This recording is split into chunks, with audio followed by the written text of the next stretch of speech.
无啊，那讲你的枕头，怎么过来？开始。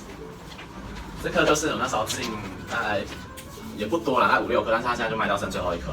然后最后一颗我妈要把它带回去了，因为她前阵子就是已经有拿一颗回去睡过，然后她睡，因为我妈就是很省的人，她说她睡完，然后睡，然后再换我爸睡，这样，然后就2个都去说真的有好睡，然后再来拿一颗这样。你讲你在家里之前有无感况吗？就很容易入睡啊，然后比较不会。我爸讲我现在看我打呼吗？打呼。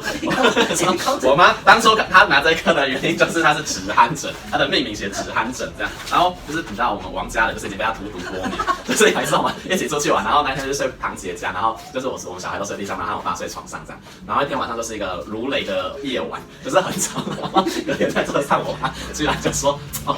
我就没睡着，昨天都没有睡好这样，我都没睡着，他就说我打呼很大声，就是真的是就一个晚上就是他的声音，然后他说没有睡好这样，对，然后反正他就是看到这个就是写止鼾疹，就是立刻逼他就是带回去睡这样，然后就是我妈睡完他说好睡，睡完我爸就说真的没有打呼，然后之后就换我爸睡，然后我爸也说好睡，所以他才来拿这个第2颗这样，对，然后他蛮贴心，就是他有附一个枕头套，因为他这个尺寸算蛮特殊，所以怕你们就是枕头套不好买，所以里面都有附赠的一个枕头套，然后也是蛮可爱的枕头套。他可以再要求多一个枕头套。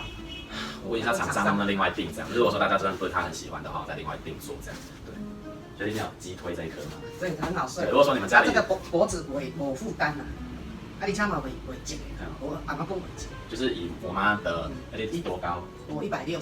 这跟身高有关系吗？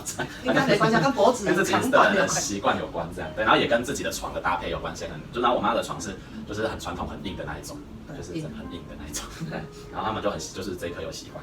如果说你们家有刚好长辈喜欢睡硬的床，然后就是你之前困有什么啊打呼，不是那个枕头，以前买的枕头的是，看，那种羽绒枕啊那。对呀，这压下去，然后这里就斜下来这样。就是不会到整个包覆，它有一个头在这里，然后这边有一个可以撑住脖子的构造。不会，应该是不会落枕。是，我就刚刚阿妈不会那么早上起来不会觉得不舒服。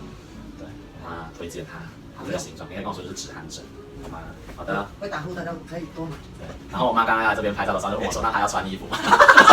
朋友有穿，他你朋友都没有露肩的啦。我说老黑要拿聊聊咯，跟你吓坏了，好吧。